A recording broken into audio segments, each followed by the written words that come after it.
Hello children, we have been doing the components of an ecosystem. In my last class, we did the living components or the biotic components of an ecosystem. The biotic components are the plants, the animals, and the microbes. Today, we will do the abiotic components or the non-living components of an ecosystem. Now, the non-living components are sunlight, air, water, temperature, and soil. The abiotic components, they are also called non-living components. Okay. Now, sunlight, how does it help? Sunlight for production of food in green plants by photosynthesis. Sunlight is very important because from there the plant traps the solar energy that comes from the sun. Air. Air provides oxygen to plants and animals for respiration. Air also provides carbon dioxide to the plants for photosynthesis. It is also a medium for flight for birds, insects. Then it is also an agency, air also an agency for dispersal of seeds, fruits and pollens by wind. Yes, when the wind blows, all these seeds, fruits and pollens get dispersed. Water,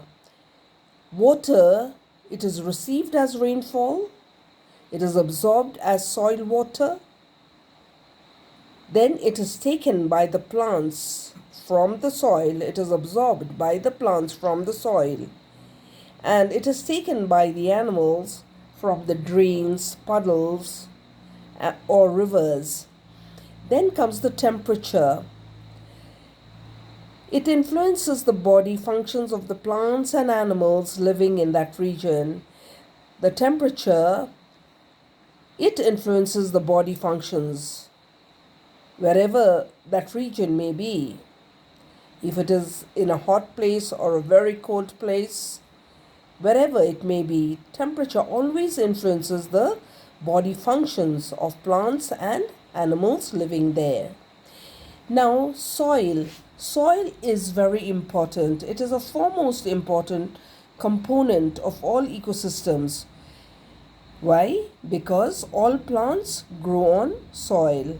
All plants, trees, bushes, grass, shrubs, herbs, everything grows on soil. Soil contains water and minerals required by the plants. There are microorganisms also in the soil which helps the plants dwelling. The soil is also a place where the animals dwell. The burrowing animals are also there. Snakes burrow themselves in the soil, and there are different burrowing animals that live in the soil. Now, soil is different in the hills, plains, and in the mountains. It is very different in their texture, in their property. Everything is very different. The soil from these different places. Now, ponds, rivers, and lakes also have soil for the organisms living there. So, for the living organisms in the ponds, lakes, and rivers, the soil also helps them. Okay, it is important for the living organisms over there. So, this much for today. Thank you.